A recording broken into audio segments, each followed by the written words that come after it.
પ્રણામ દર્શક મિત્રો, હું સુધીર શાંતિલાલ રાવલ VTVમાં આપનું સ્વાગત છે. ઓફ ધ રેકોર્ડના મંચ પર આજે આપણી વચ્ચે એક એવા મહેમાન છે જેઓ ગુજરાત રાજ્ય સરકારના મંત્રીમંડળની અંદર રાજ્ય કક્ષાના પ્રધાન છે. ખૂબ મહત્વના 3 વિભાગોનો સ્વતંત્ર હવાલો જે સંભાળે છે ગ્રામ વિકાસ, ગ્રામ ગૃહ નિર્માણ અને પંચાયત. આ ઉપરાંત એમની પાસે રાજ્ય કક્ષાનો સહકાર વિભાગનો પણ હવાલો છે. પાટીદાર આગેવાન છે, ભારતીય જનતા પક્ષની શક્તિ બનેલા આ જયંતિભાઈ કવાડિયા એવો આજે આપણા મહેમાન છે. જયંતિભાઈ, ઓફ ધ રેકોર્ડમાં આપનું ખૂબ ખૂબ સ્વાગત છે. Thank you. જયંતિભાઈ, આપણે ઘણી પ્રશ્નોત્તરી કરવાની છે. આપની સાથે આપની કારકિર્દી, વહીવટ, રાજકીય બાબતો ઘણી વાતો કરશું, પણ એ શરૂ કરીએ પ્રશ્નોત્તરી એની પહેલાં આપની જીવન સફર વિશે જાણવામાં રસ છે કે નાનપણથી લઈને આજ અહીંયા સુધી પહોંચ્યા કેવી રીતે, આપના શબ્દોમાં કહો. ખરેખર મારો જન્મ હળવદ તાલુકાના માંડગઢ ગામે છે અને ઘનશ્યામગઢ મારું મૂળ ગામ છે. એ ગામની અંદર મારા ફાધર અને મારો પરિવાર એક મજૂરી કામ કરતો હતો. એ મજૂરી કામ કરતા હતા અને એમાંથી મને હીરામાં જવાનો વિચાર આવ્યો. ત્યાર પછી હું સુરતની અંદર હીરા કામ કરવા માટે ગયો. હીરા કામ કરવાની અંદર હું 72થી 78 સુધી મેં સુરતની અંદર હીરાનું કામ કર્યું. ત્યાર પછી મને વિચાર આવ્યો કે મારે મુંબઈ જવું છે. ત્યાં મન ન માન્યું? અહીંયા મન ન માન્યું. પછી હું મુંબઈ ગયો 78ની સાલની અંદર. 78ની અંદર અહીંયા પણ મેં કામ કર્યું. કામ કરતાં કરતાં જેની ત્યાં કામ કરતો હતો એની સાથે હું ભાગીદારીમાં જોડાણો અને અહીંયા અમે અલગ યુનિટ બનાવ્યું. એમાં મેં હીરાનું કારખાનું ચાલુ કર્યું. હીરાના કારખાનામાં મને સફળતા મળી તો 80થી 84 સુધી મેં હીરાનું કારખાનું બોમ્બેમાં ચલાવ્યું. પછી મને મારા ભાગીદારને વિચાર આવ્યો કે આપણે હવે મોરબી લઈ જઈએ આને. અહીંયા કારીગરનો ફ્લો વધારે. એ દરમિયાન મોરબી આવ્યો 84માં. પણ હું જે અહીંયા 6 વર્ષ રહ્યો એમાં શિવસેનાના મેમ્બર તરીકે હું એક સભ્ય તરીકે નોંધાયેલો કાર્યકર્તા છું. મલાડ મંડળની અંદર હું શિવસેનાનો કાર્યકર્તા હતો. એ વખતથી મને મારા જીવનનો ઇન્ટરેસ્ટ તો ખરો જ કે કંઈક જાહેર જીવનમાં જવું છે. ઓકે. મોરબી આવી અને મેં વિચાર કર્યો કે હવે મારે ભારતીય જનતા પાર્ટીમાં જોડાવું છે. એ વખતે વસંતભાઈ કાચરોલા અમારા મોરબી પ્રમુખ હતા અને એની પાસે જે એનો સભ્ય બન્યો. મારે આપને એ કહેવું છે કે હું 84માં સભ્ય બન્યો. 89ની અંદર હું મોરબી શહેરનો મંડળનો ઉપપ્રમુખ બની ગયો. 3 જ વર્ષની. એટલે આપની અંદર ખૂબીઓ જોઈએ છે પક્ષે, આપની શક્તિ અને પીછાણી હશે. અને ત્યાર પછી હું 3 જ વર્ષની અંદર મોરબી નાગરિક બેંકની અંદર સ્કોપ ડિરેક્ટર તરીકે મને પાર્ટી મૂકી એમ. અને ત્યાર પછી 93માં 94માં ચૂંટણી આવીને એ જ બેંકની ચૂંટણી હું લડ્યો. પહેલાં મને સ્કોપ મૂક્યો હતો પણ પછી ચૂંટણી લડ્યો અને 90માં કેશુભાઈ ચૂંટણી લડ્યા મોરબી ટંકારા. એની અંદર મેં ખૂબ કામગીરી કરી. એટલે એમની નજરમાં પણ આવ્યા. હા, કેશુભાઈ સાથે કામગીરી કરી અને એમાં એ વખતે અને નરેન્દ્રભાઈ સાથેનો મારો એ વખતનો કાયમી ધરોબો. એ સમયમાં 95ની અંદર હું હળવદ મૂડી વિધાનસભા ઉપર, જ્યાં મારું વતન છે, મેં મૂડી તાલુકો તો જોયો નહોતો. હળવદના 5 જ ગામ જોયા હતા 70માંથી. બરાબર. અને હું સીધો લડવા ગયો 95માં અને અહીંયા પહેલી વખત વિજય પ્રાપ્ત કર્યો. અચ્છા. 95ની અંદર ધારાસભ્ય તરીકે હળવદ મૂડીમાં. અને ત્યાર પછી અત્યાર સુધી ચૂંટણી લડ્યો છું 5 ચૂંટણી. એમાં 4 જીતો ને 1 હાર્યો છું. હળવદમાંથી આ છેલ્લી ચૂંટણી છે એ મારી ધ્રાંગધ્રાની. હા, એ ધ્રાંગધ્રાની છે આપની. હા, બાકી 4 ચૂંટણીઓ હળવદ મૂડીમાં લડ્યો પણ 1 વખત હાર્યો હતો. પછી મંત્રીમંડળમાં કોનામાં? પછી છેલ્લી વખતે 12માં ચૂંટાણા પછી મને નરેન્દ્રભાઈ એ વખતે રાજ્ય કક્ષાના મંત્રી તરીકે જવાબદારી સોંપી. મને છે આ જ વિભાગ હતો આપનો? આ જ વિભાગ હતો. સહકાર નહોતો ત્યારે. ત્યાર પછી આનંદીબેન મુખ્યમંત્રી બન્યા પછી મને પંચાયત, ગ્રામ વિકાસ અને ગ્રામ ગૃહ નિર્માણનો સ્વતંત્ર હવાલા તરીકે ઓકે આપ્યો. એ વખતે પણ નરેન્દ્રભાઈ હતા અહીંયા. ઓકે. પણ ત્યારે વિશેષ એ કામગીરી કરતાં કરતાં પછી જ્યારે વિજયભાઈ રૂપાણી એની 4 લોકોનો જે સમાવેશ થયો એ વખતે મને સહકાર ખાતાનો વધારાનો હવાલો આપ્યો. આજે આ વિભાગની કામગીરી હું સંભાળી રહ્યો છું. આ મારું જાહેર જીવન છે. મારે આપને પૂછવું છે કે આપ ગ્રામ વિકાસ, પછી આ પંચાયત અને ગ્રામ ગૃહ નિર્માણનો હવાલો સંભાળો છો, સરકારનો પણ રાજ્ય કક્ષાનો હવાલો છે, તો કુલ મળીને આપનો જે મંત્રી પદ જે છે અને આ જે વિભાગ આપણે સંભાળ્યો છે એમાં એકદમ ગણાવી શકાય એવી કાર્યસિદ્ધિઓ આપની કઈ કહેવાય? એક તો આ વિભાગ સંભાળ્યો મેં. આ વિભાગ સંભાળ્યા પછી મેં એમાં બહુ અભ્યાસ કર્યો. મને ઘણું એમ લાગ્યું કે આ ફાઇલો ગાંધીનગર સુધી ન આવવી જોઈએ. જિલ્લાની અંદર ક્લાસ 1 અધિકારી DDO તરીકે જવાબદારી સંભાળે છે તો હું ઘણી વખત એવું વિચારતો હોય કે DDOનું કેમ સત્તા ન આપીએ. એવા મને લાગ્યા એવા અનેક સુધારાઓ પંચાયતમાં પહેલી વખત થયા છે. ઓકે. પહેલી વખત.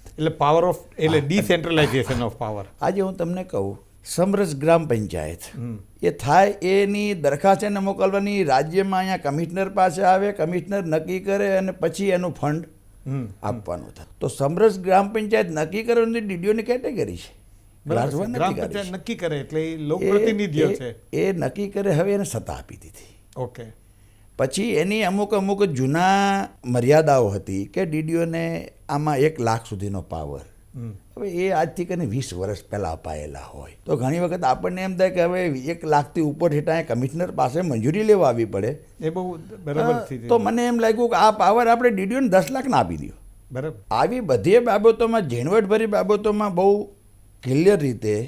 બીજું તમને કહીશ કે મેં છેલ્લા 2 વર્ષમાં 11,000ની ભરતી કરી. આજે રાજ્યની અંદર પંચાયત સેવા પસંદગી મંડળ જે છે, જે રાજ્ય સરકારે વર્ષવાદ જે શેડ્યુલ બનાવ્યું છે ભરતીનો, એની અંદર પંચાયત સેવા પસંદગી મંડળે જે ભરતી કરી છેલ્લા 2 વર્ષમાં, ઓકે, 100% 11,000 જગ્યાઓ ભરી દીધી છે. આ પણ એક સિદ્ધિ, બહુ મોટી વાત કહેવાય. હા. અને આવી અનેક બાબતો છે કે સ્વાભાવિક રીતે આપણે ગામડામાંથી આવ્યું તો આપણને એમ પણ થાય કે ઘણી વખત આપણને એમ થાય કે ગામડાની અંદર મકાન બનાવવું હોય તો 45,000માં ન થાય, આટલા જોઈએ. આવી બધી બાબતોમાં રજૂઆત કરીને ભારત સરકાર સુધી મુખ્યમંત્રીના સહયોગથી મુખ્યમંત્રી લેટર લખીને અનેક વખત રજૂઆતો કરીને એમાં અમને સફળતા મળી. બરાબર છે. આજે 45 વાળા 70,000 થયા. બરાબર છે. આજે શૌચાલય હું જ્યારે પહેલી વખત મંત્રી 12માં બન્યો ત્યારે એના 4500 રૂપિયા આપતા હતા, એના આજે 12,000 રૂપિયા આપીએ છીએ. એટલે જેમ જેમ સમય આગળ વધતો ગયો તમે એ પ્રમાણેના કાયદાઓમાં સુધારા કરતા ગયા, 100%, સમયને અનુરૂપ 100%. એના પગલાં લેતા ગયા. 100% મને એમ થયું કે આટલું આ કરવું જ જોઈએ. ગાંધીજી કહેતા કે ભારતનો આત્મા ગામડું છે. ગુજરાતના ગામડાઓની વાત કરીએ તો કદાચ બીજા રાજ્યો કરતાં પ્રમાણમાં સ્થિતિ સારી પણ હશે. એનું કારણ આપણું ગુજરાતનો ચિત્ર પહેલેથી અલગ છે. પણ આપને લાગે છે આપણે જ્યારે સ્વચ્છતા અભિયાન ચાલુ કર્યું છે નરેન્દ્રભાઈએ વડાપ્રધાન તરીકે, ત્યારે શૌચાલય અભિયાન પણ એક ચાલી રહ્યું છે. તો ગુજરાતમાં પણ એનું અભિયાન છાપાઓમાં, અખબારોમાં, ટીવીમાં દેખાય છે. પણ એક મંત્રી તરીકે આપને લાગે છે કે ગામડાઓમાં એનું વાસ્તવિક પરિવર્તન થઈ શક્યું છે સકારાત્મક રીતે, એવું આપને લાગે છે?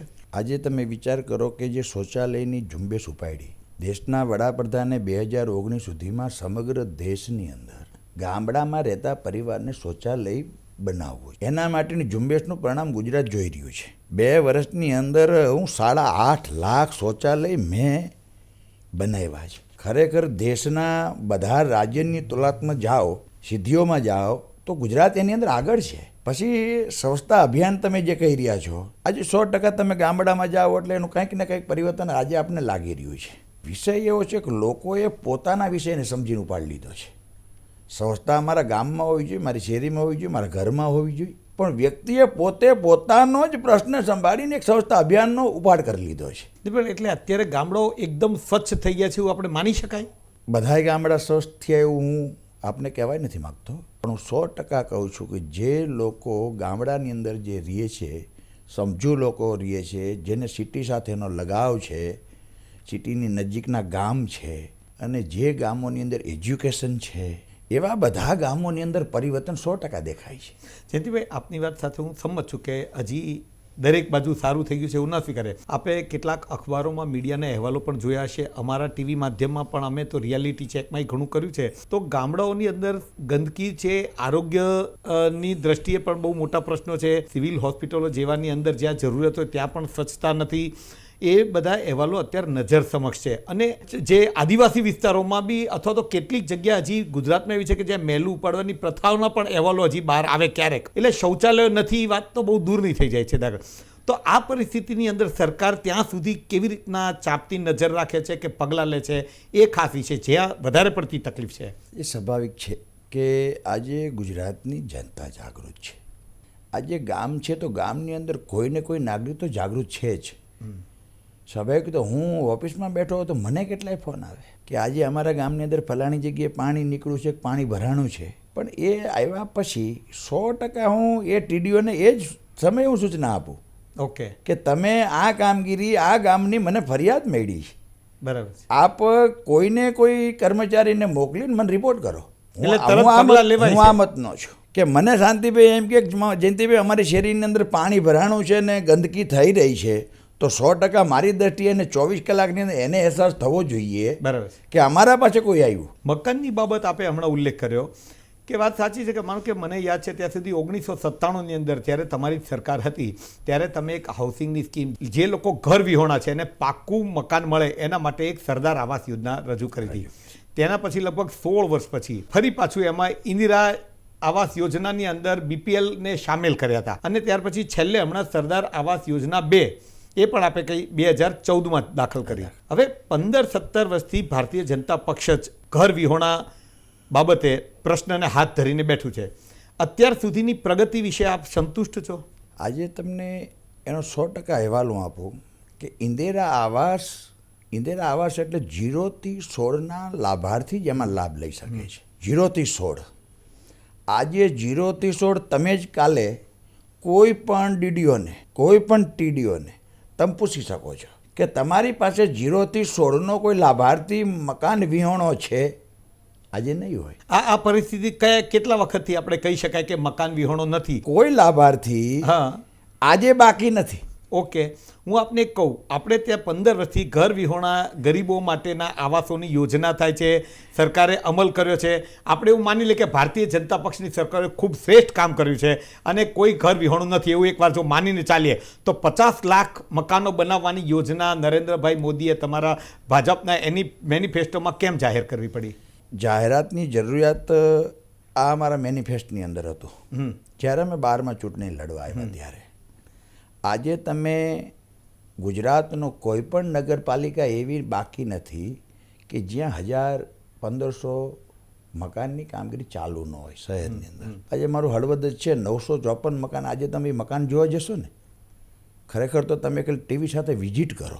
ના, મારા 954 મકાન મારા જે બની રહ્યા છે એની કામગીરી જોવો, કેવી જગ્યાએ મકાન બને છે, ક્યાં જગ્યા સરકારે એને એલોટ કરી. એટલે આજે 50 લાખનો વાયદો 5 વર્ષમાં પૂરો કરવાની સ્થિતિ શું છે? 100% આજે તમને એમ કહું કે મારી પાસે શહેરી વિસ્તારનો આંકડો નથી.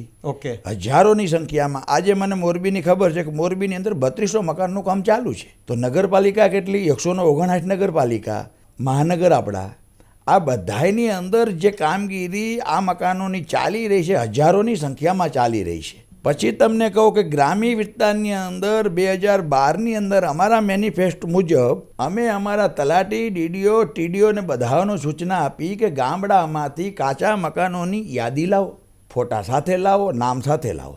મારે એ યાદીમાં ગ્રામીણ વિસ્તારમાંથી 14,77,000 મકાનોની યાદી આવી. એ પણ આની અંદર છે. આજે તમે કહી રહ્યા છો કે સરદાર ફેઝ 2, એ ફેઝ 2 છે. પણ જયંતિભાઈ, એટલે આપ ગૃહ નિર્માણ મંત્રી તરીકે એવા આશ્વસ્ત છો કે 50 લાખ આવાસ બનાવવાના છે જે 5 વર્ષમાં, એનું સ્ટેટસ જે આજે છે તે સંતોષજનક છે? 100%. અને એ 5 વર્ષમાં આપ પૂરું ચોક્કસ કરશો? સુધીરભાઈ, હું 100% સંતોષ એટલા માટે છું. હું તો એમ કહું છું કે 5 વર્ષ પહેલાં, 1.5 વર્ષની અંદર ગુજરાતની અંદર શહેરમાં કે ગામડામાં કોઈ પણ વ્યક્તિ મકાન વિહોણો નહીં રહે. આ પરિસ્થિતિમાં કામ ચાલી રહ્યા છે. ને આપ જો આનો સ્ટેટસ રિપોર્ટ આપશો તો હું ખાતરી આપું છું કે અમે ટીવીના માધ્યમથી અમે એવું બતાડીશું કે આ 50 લાખની જે જાહેરાત છે એનું અત્યારે આ રીતે સ્ટેટસ છે. અમને પણ ગમશે. 100% તમને સ્ટેટસ શહેરી વિસ્તારનું અને મારી વિભાગનું સ્ટેટસ તો તમને હું આપી દઉં. 14,77,000માંથી અમે 14-15ની અંદર 3 લાખ મકાન બનાવવાનો ટાર્ગેટ નક્કી કર્યો. 21 થી 28ના સ્કેલ સુધી આવતો લાભાર્થી. ઓકે, હવે એમાં આજે 1,59,000 મકાનોની અમે કામગીરી ચાલુ કરી દીધી છે. એને અમે પહેલો હપ્તો 10,000 લેખે ચૂકવી દીધો છે. હવે બીજા 2 હપ્તા દેવાના છે.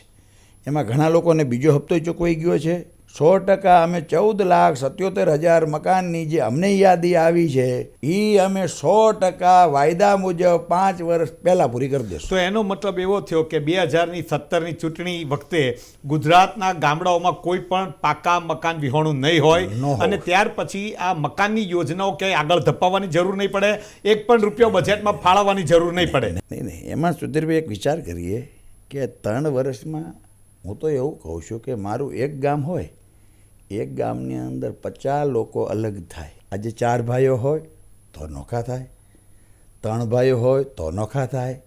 મકાનની આજે 17માં આપણે એમ ન કહી શકીએ કે હવે આખે ગુજરાતની અંદર મકાન વિહોણો છે, કાલે માંગણી આવે. ગુજરાતની અંદર જે ડોર વધી રહ્યા છે આજે માંગણી હોઈ શકે. તમે મકાન વિચાર વિહોણાની વાત છે. મકાન વિહોણો આજે પરિવાર ન હોય, પણ એક કાલ એ પરિવારની અંદર 3 ભાઈઓ ભેગા રહીએ છે, 3 એના લગ્ન થાય, લગ્ન થયા પછી ક્યાંય ને ક્યાંય ભેગું ચાલે તો ભલે, વધારે ના ઘરની ચાલે તો ન જરૂર પડે. ગોતવું પડે, હજી બીજા 2 ઘરની જરૂર પડે. જયંતિભાઈ, ગરીબ કલ્યાણ મેળાની અંદર પણ દાખલા કે જે રીતના સહાય આપવામાં આવે છે એમાં લોક સંપર્ક ચોક્કસ પ્રજાના પ્રતિનિધિઓનો થાય છે. પહેલા એર કન્ડિશન કેબિનમાં બેસીને વહીવટ થતો એની બદલે સરકાર પોતે મેદાનમાં ઉતરી છે. એના સકારાત્મક બાબતો પણ છે અને વચ્ચેટીઓ નીકળી ગયા છે. એવો જે તે વખતે હેતુ હતો એટલે જ છે. વર્ષોની પ્રેક્ટિસ પછી અત્યારે પરિસ્થિતિ એવી બદલાઈ છે ને એવી ફરિયાદ સૂરો ઉઠે છે કે ગરીબ કલ્યાણ મેળા એક દેખાડાના કારણે સરકાર કરી રહી છે અને એના કારણે જે એને જ્યારે પૈસા મળવા જોઈએ એ નથી મળતા. મને એમ છે કે અમારા કરતાં તો તમારી સુધી વધારે ફરિયાદો આવતી હશે.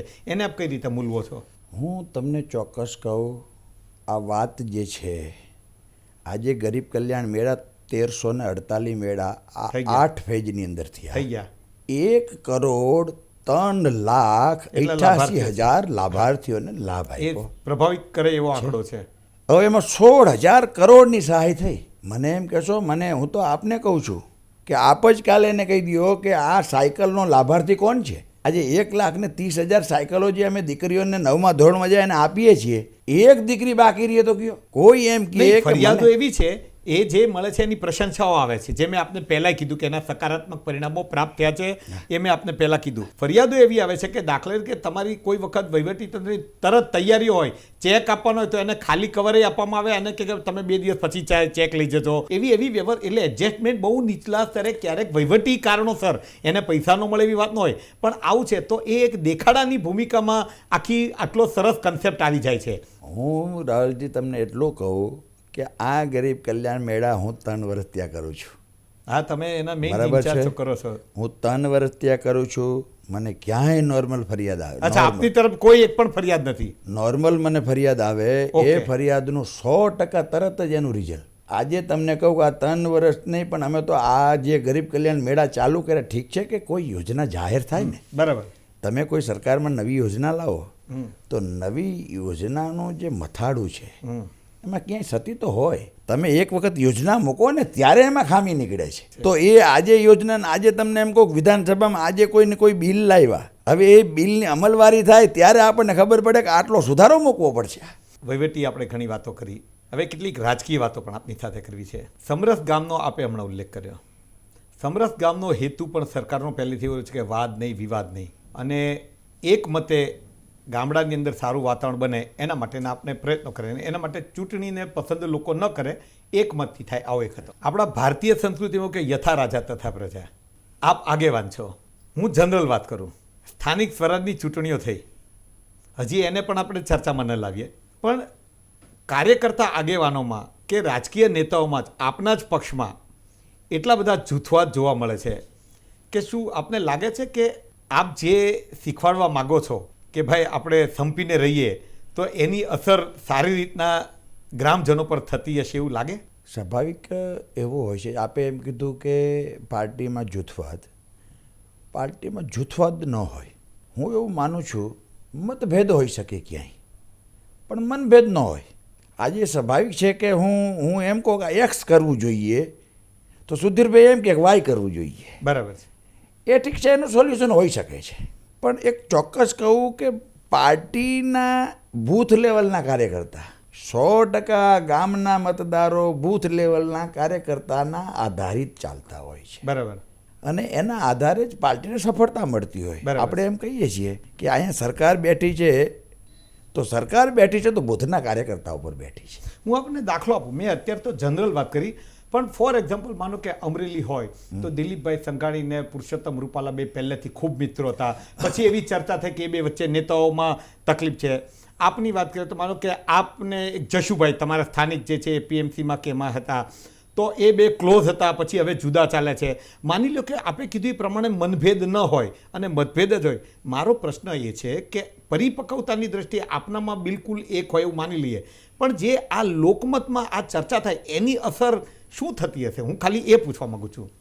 એ તમારી એ વાત સાથે હું થોડા અંશે સહમત થઉં કે બે નેતા હોય, બે નાના ક્યાંય મતભેદ હોતા હોય, કાર્યપદ્ધતિ પણ અલગ હોય શકે. એના કાર્યપદ્ધતિ અલગ, એના કારણે ક્યાંય ને ક્યાંય નાનો કાર્યકર્તા ક્યાંય મૂંઝાતો હોય છે. બિલકુલ. પણ તમને હું ચોક્કસ કહું એ જસુભાઈ હોય, દિલીપભાઈ હોય, રૂપાલા સાહેબ હોય, કોઈ આજે હું ચોક્કસ કહું છું 100% આજે અમે જે પહેલાં કામ કરતા હતા એ રીતે જ કામ કરીએ છીએ. તો જયંતિભાઈ કામ કરાવવાના મેં આપને કીધું મારી પસંદગી એક્સની હોય ને ક્યાં એની વાયની હોય પણ એની સમજૂતી થતી હોય. હા બરાબર છે. હા સરવારે તો એ બધું પાર્ટી માટે તો કોઈ ને કોઈ વ્યક્તિ એક જ હોય. ના એટલે સમરસ યોજના કાગળ પર રહી જાય, હું ખાલી એમ કહું છું. સ્થાનિક સ્વરાજની ચૂંટણીમાં જે પરિણામ આવ્યા એના વિશે શું આપનું કહેવું છે? સ્થાનિક ચૂંટણીની અંદર હું ચોક્કસ કહું છું ને ભૂતકાળમાં મારા ઇન્ટરવ્યુમાં મેં કીધું છે કે અપેક્ષા મુજબનું ગ્રામ્ય વિસ્તારનું ક્યાંય ને ક્યાંય પરિણામમાં ખામી છે. અપેક્ષા મુજબનું નથી. એ તો ટેકનિકલ જવાબ છે, એ તો દરેક નેતા આ જ કે. જયંતિભાઈ, આપણે એક નિખાલસ હું આપની પાસેથી જાણવા માંગુ છું કે આપ પાટીદાર આગેવાન ખરા, રાજ્ય સરકારને ખૂબ તકલીફ પડી પાટીદાર આંદોલનનો સામનો કરવા માટે. આપને શું લાગે છે આપ રાજ્ય સરકારને ક્યાં મદદરૂપ થઈ શક્યા જે પરિસ્થિતિ ઉદ્ભવી એમાં? તમે ક્યાંય ને ક્યાંય મોરબી તાલુકાનું આખા જિલ્લાનું રિઝલ્ટ જોઈ રહ્યા છો. 22 સીટો કોંગ્રેસને મળી, 2 ભાજપને મળી, માત્ર એ 2 હળવદમાં મળી. બરાબર. અને 1 સીટ મારી 201 મતે ગઈ જિલ્લા પંચાયતની. તાલુકા પંચાયતની 8 સીટો પણ અમે લાવ્યા છે. ઓકે. પણ એક વાત તો હું સ્વીકારી લઉં કે અનામત ફેક્ટરના કારણે નુકસાન ગયું છે. હા એટલે એ જ. એ હું હું સ્વીકારું છું ને. જે રીતે નુકસાન ગયું છે, જે કંઈ બન્યું છે એ તો આજે હું ના પાડું તો એ કંઈ ચાલવાનું. પણ એટલે રાજ્ય સરકારને માનો કે આપે મદદ કરવાનો પ્રયત્ન કર્યો હશે કે એમાં આપ સફળ નથી રહ્યા એ સાબિત થયું છે, તો એના વિશે આપનું કંઈ ચિંતન હશે ને? 100% ક્યાંય ને ક્યાંય ઘણી વખત એવું હોય કે લોકોને જે દિશાના ઢારની અંદર ચાલવું હોય ને ઢાર મળતો હોય તો એમાં કોઈને રોકવા અઘરા લાગતા હોય છે. ઘણી વખત એક વૈચારિક દ્રષ્ટિએ કોઈને રોકવા હોય ને તો રોકવામાં પ્રયત્ન કરવા પડતા. પ્રયત્નમાં કેટલા સફળ થઈએ ન થઈએ એ અલગ વાત છે, પણ ક્યાંય ને ક્યાંય મુશ્કેલી થઈ છે. પણ 100% હું ચોક્કસ કહું છું કે અમે સુરેન્દ્રનગર જિલ્લો કે બધી રીતે 100% એમાં અમે આગેવાનો સાથેની મિટિંગની અંદર કંઈ ને કંઈ અંશે સફળ થયા છે. રાજ્ય સરકાર જ આજે તો મૂંઝાયેલી છે. હજી પાટીદાર આંદોલનનું કોઈ એવો નિવેડો આવ્યો શક્ય નથી. પાટીદાર સમાજ પણ આપનાથી વિમુખ થયો છે એવું નથી લાગતું આપને? હું 100% તમને કહું કે જે ક્યાંય ને ક્યાંય એને મનની જે અસર છે એ અસર આપણને દેખાતી હોય, ગામડામાં જઈ તો દેખાતી હોય. આજે હું જાઉં સુધીરભાઈ મને જે માન પાન આપતા હોય તો ક્યાંય ને ક્યાંક એક વિચારથી થોડી ક્યાંય ને કડીઓ અલગ રહેતી હોય. પણ એક વાત તો ચોક્કસ કહું છું, પાટીદાર સમાજ એટલો સમજુ છે ને, એટલો સમજુ છે. હું એવું માનું છું કે 2017ની અંદર આ ભૂલ એ ન કરે ક્યારેય, એ બધું સમજે છે. એટલે આ ચૂંટણીમાં પાટીદાર સમાજે ભૂલ કરી છે એવું આપ માનો છો?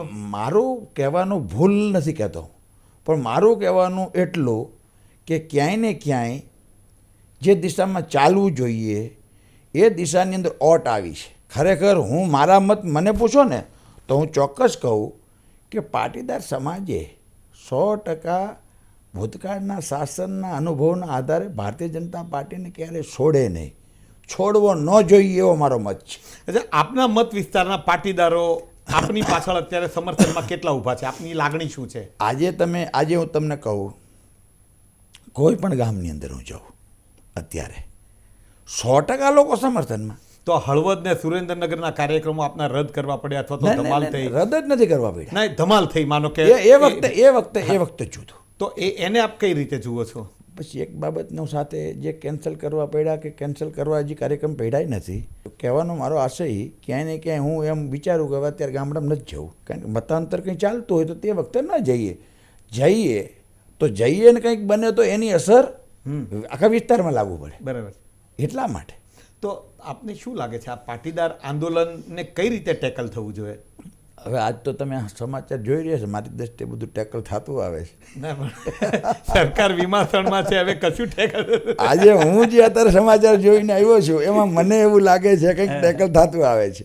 અને હું તો એવું માનું છું કે 60% કે 70% તો પહોંચી ગયું ટેકલમાં.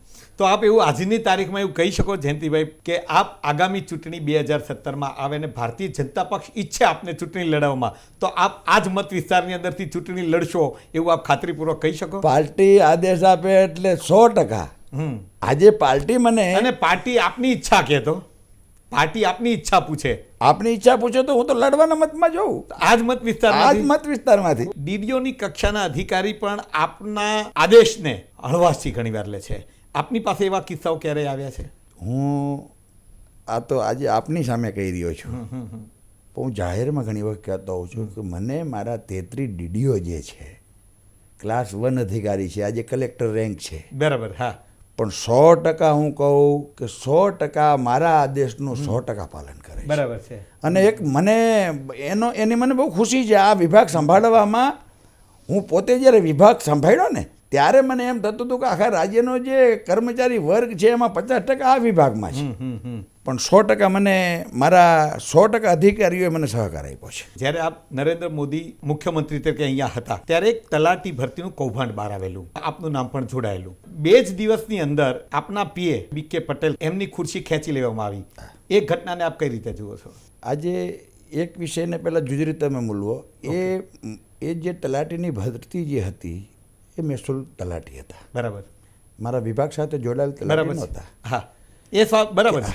હા, પણ હું 100% કહું છું કે જે તે વખતે મારે ત્યાં કામ કરતા BK પટેલ, અને સાચી વાત તો તમને મારે એ કહેવી જોઈએ ઓકે, કે મારા 100% કર્મચારી, મારો ઓફિસનો સ્ટાફ, આ ભરતી આવી એટલે મેં એમ કીધું કોઈ પણ વ્યક્તિ બરાબર, ક્યાંય પણ કોઈ સંડોવાશે આ ઓફિસમાં એની જગ્યા નહીં હોય. તમે તલાટી મંત્રીનું છે એટલે ઓફિસમાં કેટલાયને ફોને આવશે, બરાબર, પણ હું 100% કહું છું કે કોઈ પણ વ્યક્તિ આની અંદર ક્યાંય ન જોડાય. અને છતાંય ઠીક છે કે BK પટેલ ક્યાં કે શું કર્યું છે, શું હતું, હું એટલું માનું છું કે એ ચંપાવત સાથેના ક્યાંય ને ક્યાંય કોઈ બાબતમાં હોય. 100% એ મેં તપાસે નથી કરી, એ જ મિનિટે મેં છૂટા કરી દીધી. ચંપાવત તમે કહો છો એટલે કે નંદલાલ પટેલ પણ હતા કે જે આપની સાથે ગાડીમાં જ ફરતા હતા, ભાજપના મહામંત્રી હતા. જ્યારે આપની સાથે જે ફરતો હોય અને એને પોલીસ પકડે તો એના છાંટા આપને ન ઉડે? તમારી વાત સાથે 100% હું સહમત થઉં છું કે જે વ્યક્તિ આપણી સાથે ફરતો હોય, હા, એ વ્યક્તિ ક્યાંય ને ક્યાંય ખોટું કામ કરે, હા, તો આપણી સાથે ફરતો તો એવું આવવાનું છે. પ્રજામાનસમાં પણ એને ખોટું કર્યા પછી હા, જો આપણે એને સ્વીકારીએ, જો આપણી સાથે એને ફેરવીએ, તો આજે હું એમ કહું તો આપણે નીચા ઉતર્યા ગણાય. જે વ્યક્તિએ ખોટું કર્યું છે એ વ્યક્તિ સાથેનો મારો કોઈ દિવસ સંબંધ ન હોય. જનરલી તમે જાહેર જીવનમાં પડ્યા હો તો જે પણ માણસની સાથે વ્યવહાર કરતા હોય ને એ આ ટાઈપના લોકો હોય તો જનમાનસમાં છબી ઉજળી રાખવાની જરૂરત ખરી કે નહીં? 100% રાખવી જોઈએ. જનમાનસ એના માટેના આપણે વ્યવહારો એવા વ્યવસ્થિત રાખવા જોઈએ. હું બહુ ક્લિયર છું આ બાબતમાં. જાહેર જીવનમાં રહીએ ત્યાં સુધી લોકમાનસ જે કહે મનથી શુદ્ધ હોવા જોઈએ. આપને શું લાગે છે રાજ્ય સરકાર અત્યારે દિશાવિહીન છે એવું બધો જે લોકમત પ્રબળ બનતો જાય છે, પણ ઇવન આંતરિક વર્તુળો પણ વાચાળ બન્યા છે, એ બાબતને આપ કઈ રીતે જોઈ રહ્યા છો?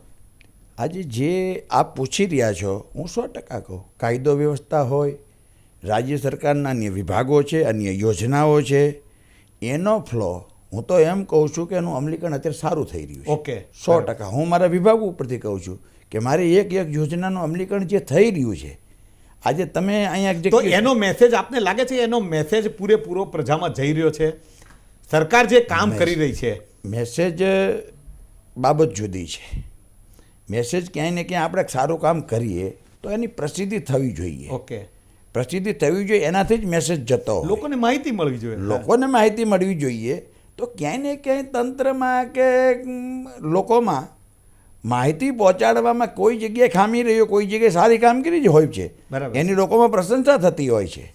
પણ કોઈ જગ્યાએ ખામી હોય તો અમારો તો પ્રયત્ન ફર્સ્ટ પણ એ રહ્યો છે કે જ્યાં ખામી છે એ સુધારો. જયંતિભાઈ, તમારી કારકિર્દી આગળ હજી ઘણી લાંબી છે, આપની ભાવિ યોજના શું છે? મોજી, તમને બહુ ક્લિયર કહું કે જાહેર જીવનમાં 5 ચૂંટણીઓ લડ્યો છું ધારાસભાની, એમાં 4 જીતો છું. છેલ્લી ટર્મમાં મંત્રી તરીકે હું કામગીરી કરું છું. પણ મારો ભારતીય જનતા પાર્ટીનો પ્રત્યેનો જે ભાવ છે ને, 100% પાર્ટી આદેશ આપે. પાર્ટી એમ કે તમે સત્તામાં કામ કરો તો સત્તામાં કરવું છે, પાર્ટી એમ કે તમે સંગઠનમાં કામ કરો તો સંગઠનમાં કરવું એટલે છે. આપ સત્તાની પાછળ નથી? હું સત્તા પાછળ છું જ નહીં, અને સત્તાને માત્ર હું મારું સેવન સાધન માનું છું. બરાબર, બરાબર. સત્તાનો હું દુરુપયોગ કરવા માંગતો નથી ક્યારેય. બરાબર, સત્તા મારું સેવન સાધન છે. રાઈટ. અને હું તો મારી જાતને નસીબ એ ગણું છું કે એવો વિભાગ છે કે ગામડાની અંદર દુખિયારો માણસ જે છે ને બહુ સરસ. એને મદદ મારે કરવાની બહુ છે. ટોપ વાત. આનો મને સંતોષ છે. ના ના, આપની એ જ ભાવના છે.